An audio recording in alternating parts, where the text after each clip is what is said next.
17 ಆರೋಪಿಗಳು ಕೋರ್ಟ್ಗೆ ಹಾಜರ್.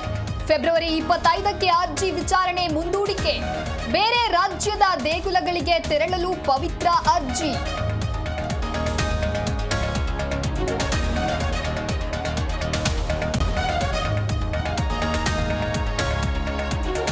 ಕಾಂಗ್ರೆಸ್ ಸರ್ಕಾರದಲ್ಲಿ ಪ್ರತಿಯೊಂದಕ್ಕೂ ರೆಡ್ ಕಾರ್ಡ್. ಹಂಗಾಮಿ ಅಧ್ಯಕ್ಷರು ಹೇಳಿಕೆಗಿಂತ ಬೇರೆ ಬೇಕಾ? ಸಿಎಂ ಸಿದ್ದರಾಮಯ್ಯ ವಿರುದ್ಧ ಎಚ್ಡಿಕೆ ಕೆಂಡಾಮಂಡಲ.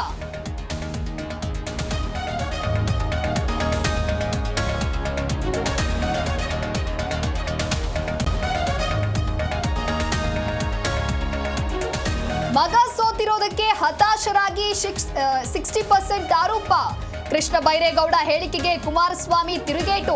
ಮೊದಲು 60% ಕಮಿಷನ್ಗೆ ಉತ್ತರ ಹೇಳಪ್ಪ ಎಂದು ಕೌಂಟರ್.